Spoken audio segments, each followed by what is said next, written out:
చాలా సంతోషం అంజలి. మొత్తానికి ఆ రాజుగాడు సొదిలి హ్యాపీగా పెళ్లి చేసుకుంటున్నావు. కంగ్రాట్స్. థ్యాంక్స్ నీతు. కానీ ఎందుకో నా మనసు ఇంకా ఒప్పుకోవట్లేదే. నీ మొహం. వాడేదో పెద్ద సినిమా హీరో అయినట్టు నువ్వు వాడికి సరిపోవని బిల్డప్ ఇచ్చాడు కదే. అలాంటి వాడిని పట్టుకుంటేనే తప్పు, వదిలేస్తే కాదు. అయినా వాడిని పెళ్లి చేసుకుంటే మహా అయితే సిటీలో అగ్గిపెట్టెలాంటి ఇంట్లో ఉంచేవాడు. కానీ ఇప్పుడు అమెరికా సంబంధం వచ్చింది నీకు. నీ అదృష్టం పండిందే.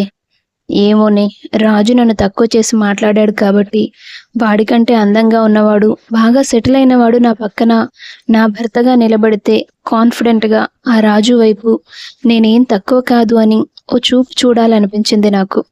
అందుకే ఈ పెళ్లికి ఒప్పుకున్నాను. ఎందుకైతే ఏంట్లేవే, మంచి పనే చేశావు. నీ మీద ప్రేమే లేనివాడిపై నువ్వెంత మమకారం పెంచుకొని ఏం లాభం? ఇంతకీ మనోహర్ గారు నీతో ఎలా ఉంటున్నారు? కాల్స్ మాట్లాడుకుంటున్నారా?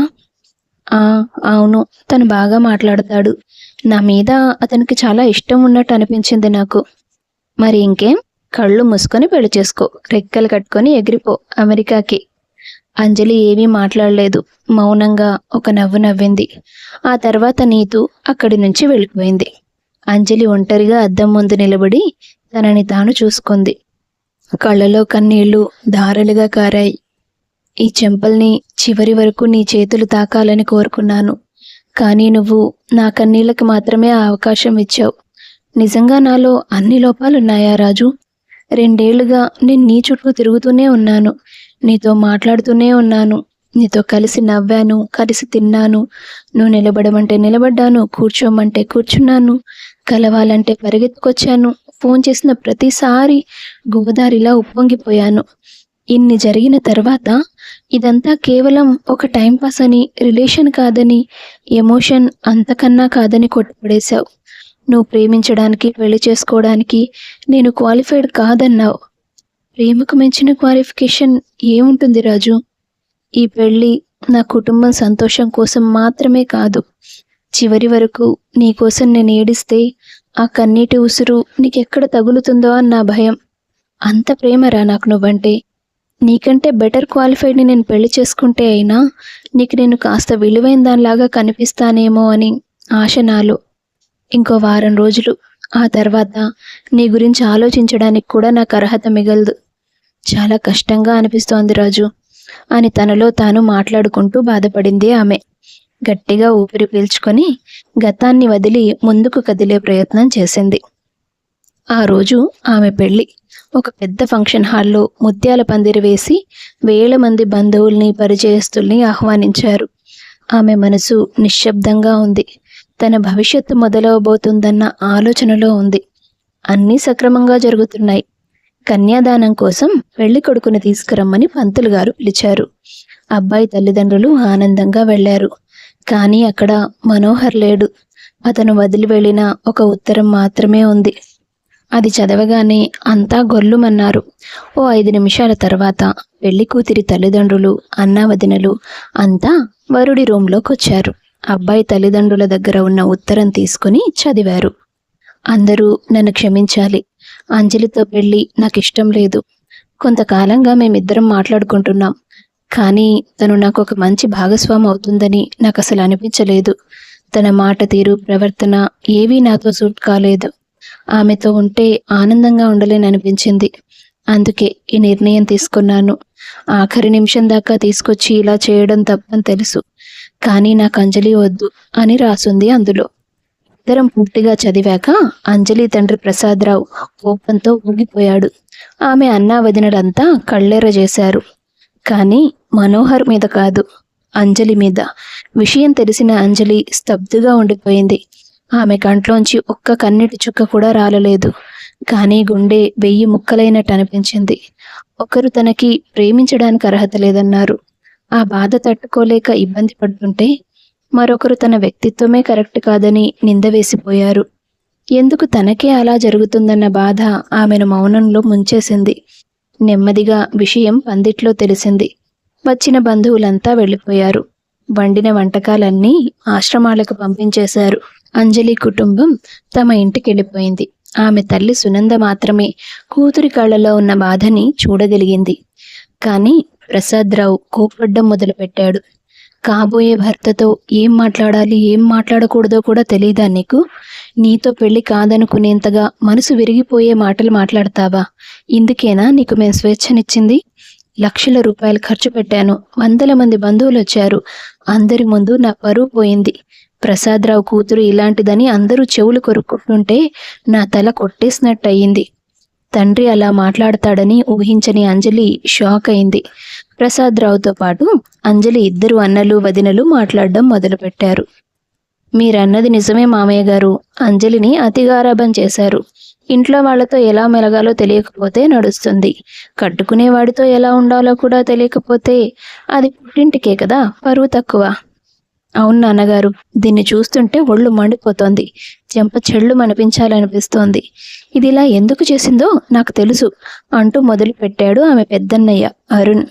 చదువుకొమ్మని సిటీకి పంపిస్తే 2 ఏళ్లు ఆ రాజుగాడితో ఇష్టం వచ్చినట్టు తిరిగింది. అన్నీ తెలిసినా నా చెల్లెలు కదా అని కడుపులో పెట్టుకున్నాను.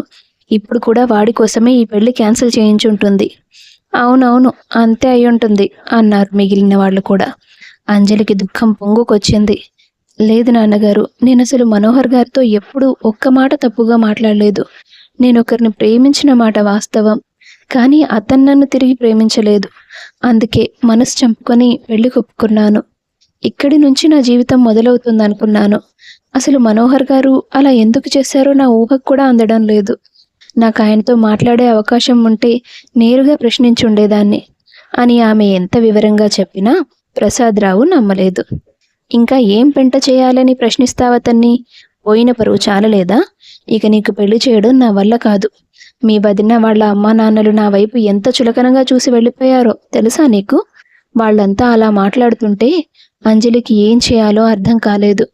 కుటుంబం, ప్రపంచంలో కుటుంబం ఒక్కటే కదా మనకి కష్టం వస్తే తోడుగా ఉండేది, ఓడిపోయామనిపించినప్పుడు భుజం తట్టి ప్రోత్సహించేది, మన కన్నీళ్ళని మన చెయ్యి కూడా తొడవకముందే అర్థం చేసుకొని నేనున్నానని భరోసా ఇచ్చేది.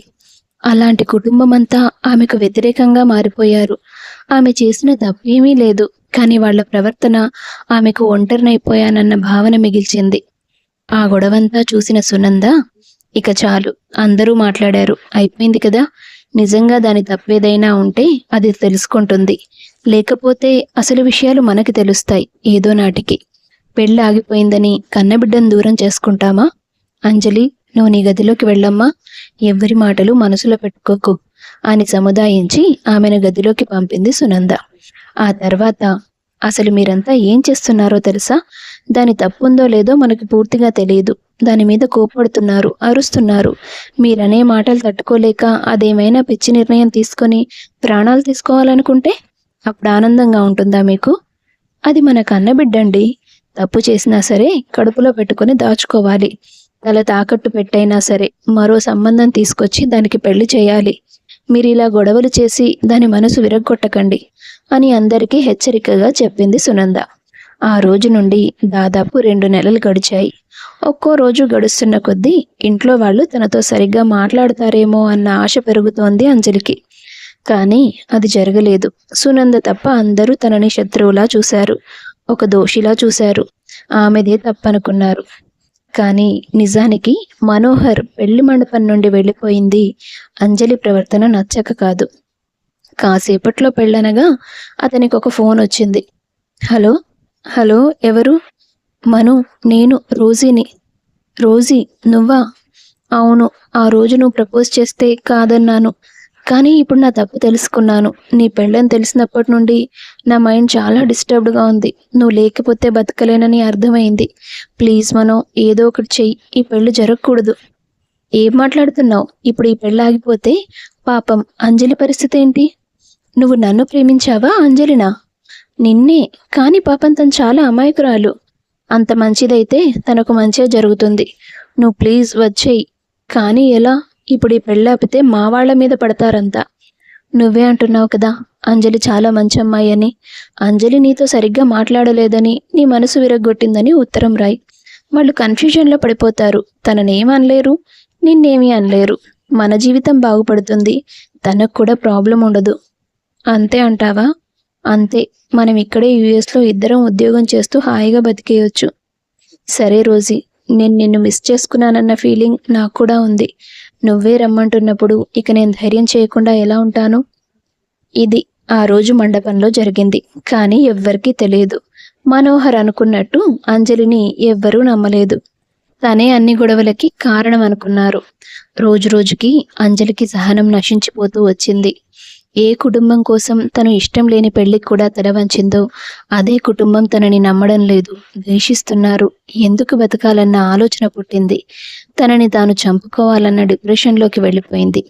కానీ అప్పుడప్పుడు సునంద నుంచి వినిపించే ప్రేమతో కూడిన పలకరింపు ఆమెను ఆ ఆలోచన నుంచి బయటకు వచ్చేలా చేసేది.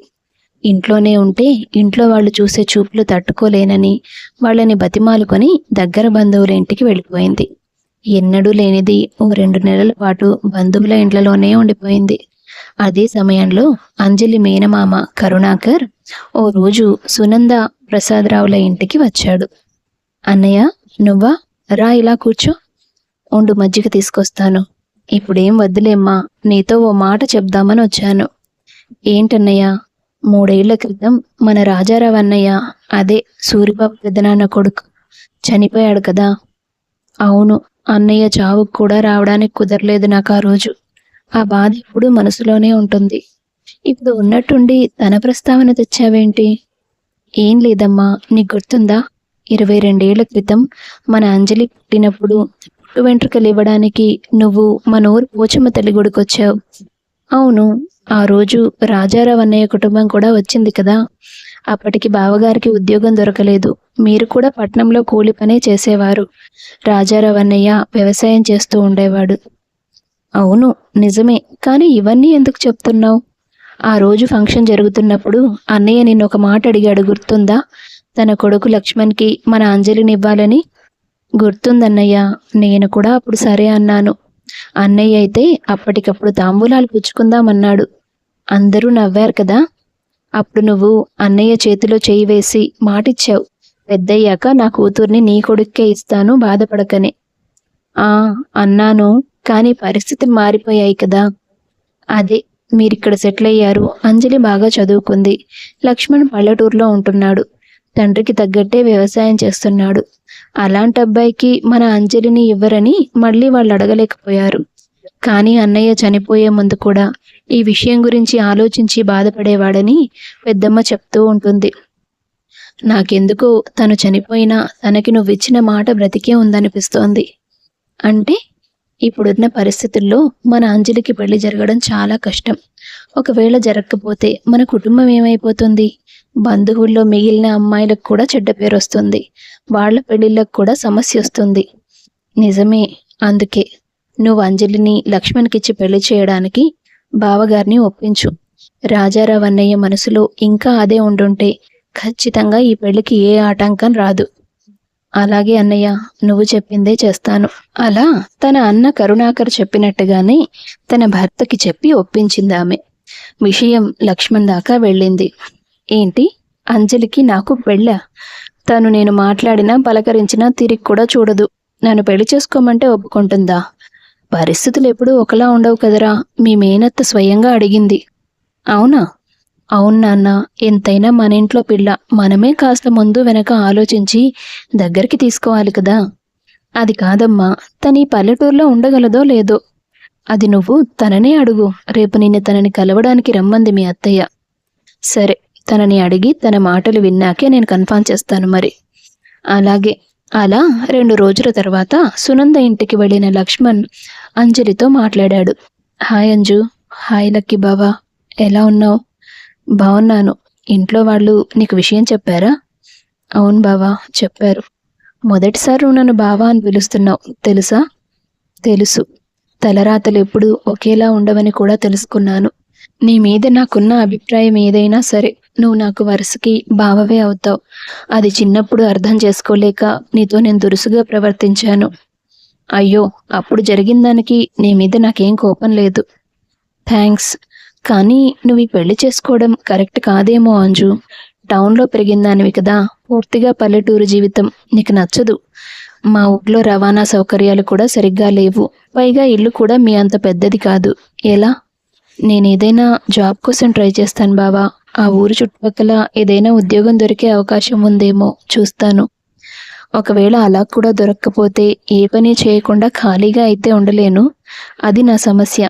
పల్లెటూరులో బ్రతకడం మాత్రం నా సమస్య కాదు.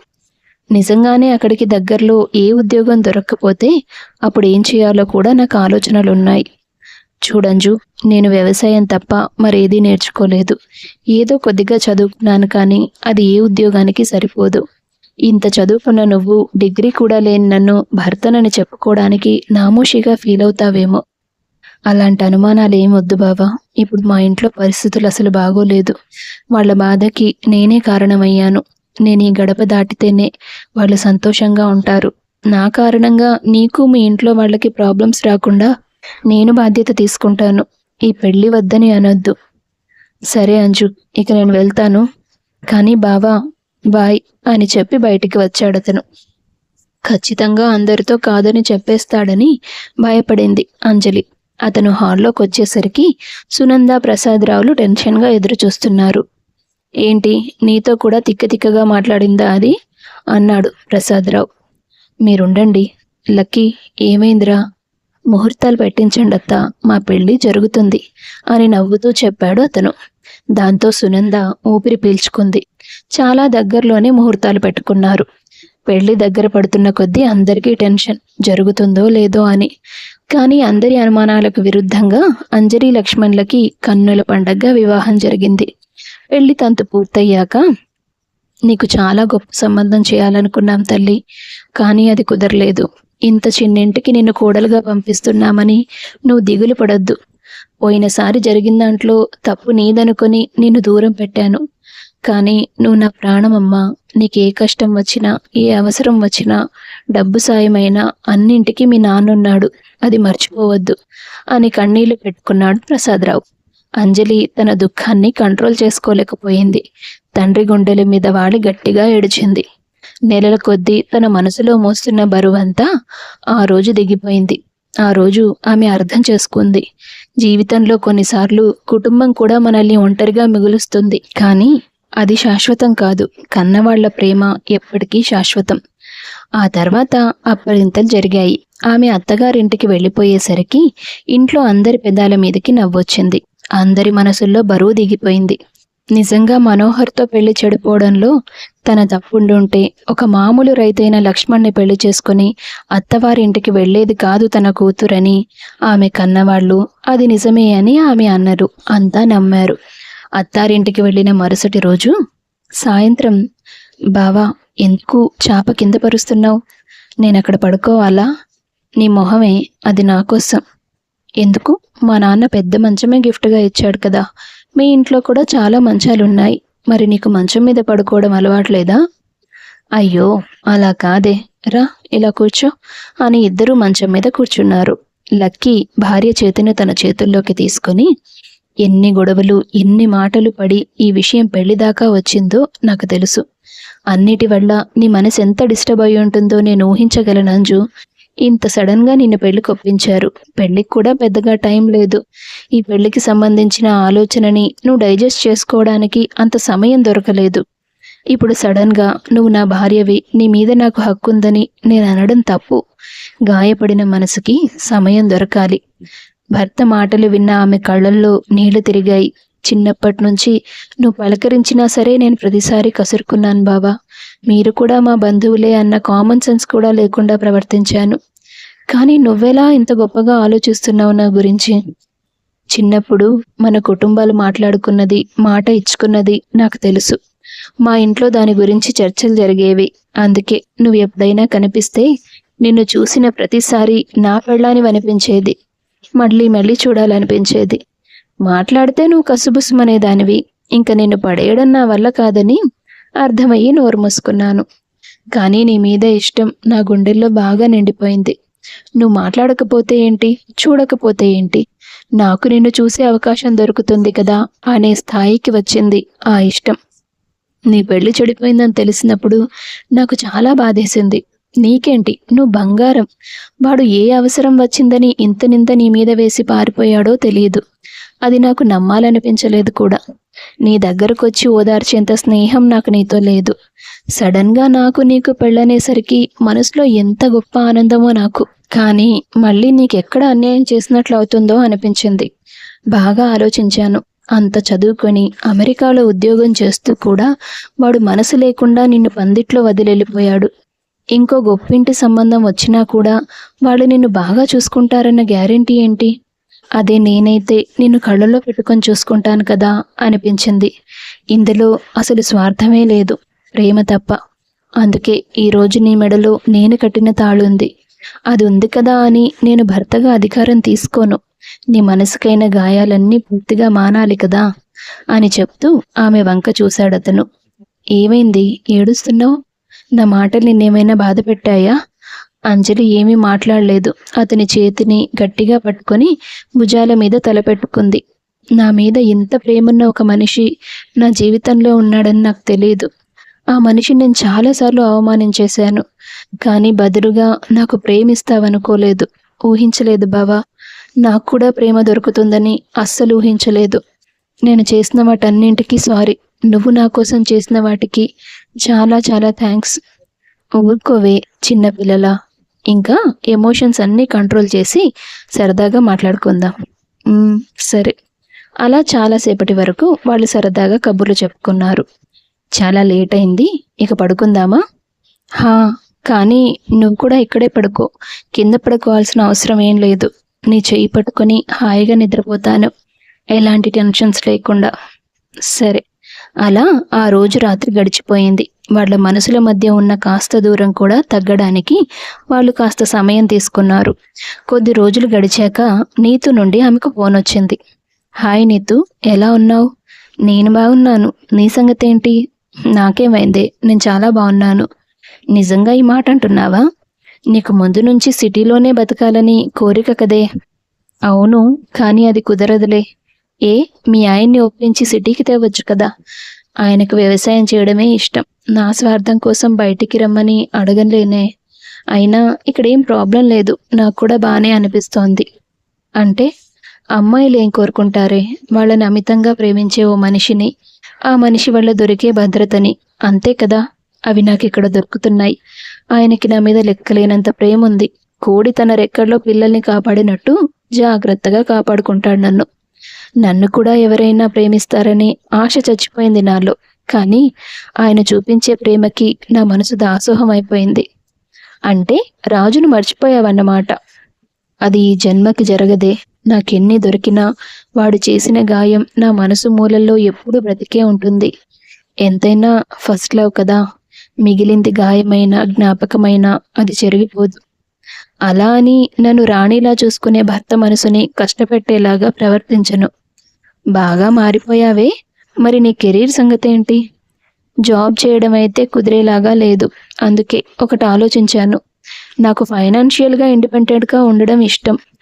ఏదో పెద్ద గుర్తింపున్న ఉద్యోగమే అక్కర్లేదు. చిన్నప్పటి నుంచి నాకు కథలు రాయడం అంటే ఇష్టమే కదా. ఆ దారిలో వెళ్ళాలనుకుంటున్నా. అంటే ఏం చేస్తావు?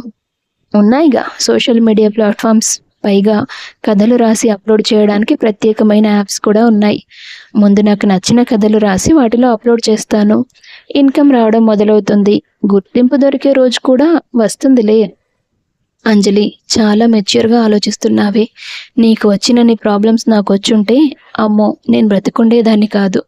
నీ మనసు మంచిది కాబట్టి దేవుడు నీకు మంచి చేశాడు. అవును, దేవుడు లాంటి భర్తనిచ్చాడు. ఇంత అదృష్టం నేను కూడా ఊహించలేదులే. ఇంకేం, లైఫ్ లాంగ్ హ్యాపీగా ఉండు. అలాగే నీతు, థ్యాంక్సే, బాయ్. ఏంటి మేడం, ఎవరితోనో తెగ మాట్లాడుతున్నారు? ఏంటి, ఎవరైనా అబ్బాయితో మాట్లాడుతున్నానని అనుమానమా? అబ్బాయిలు మనుషులు కాదా ఏంటి? మాట్లాడకూడదని నేనెందుకంటాను? ఇంత చదువుకున్నావు, ఫ్రెండ్స్ ఉంటారు, నాకు ఆ మాత్రం తెలియదా? నీకన్నీ తెలుస్తాయిలే, కానీ అబ్బాయి కాదు, నా ఫ్రెండ్ అమ్మాయే. నాకున్న ఏకైక మేల్ బెస్ట్ ఫ్రెండ్ నువ్వు మాత్రమే బావా, ఇంకెవ్వరు లేరులే. ఆ రకంగా లక్కీ అంజలిల జీవితాలు ఆనందంగా కొనసాగాయి. కొంతకాలం తర్వాత వాళ్ళు తమ మధ్య ఉన్న దూరాన్ని పూర్తిగా కరిగించుకొని నిజమైన భార్యాభర్తలుగా మారారు. కలకాలం సంతోషంగా ఉన్నారు. కథ నచ్చితే వీడియో లైక్ చేసి షేర్ చేయండి. తప్పకుండా ఛానల్ సబ్స్క్రైబ్ చేసుకోండి. మీ అభిప్రాయాన్ని కామెంట్స్ రూపంలో తెలియపరచండి. అందరికీ ధన్యవాదాలు.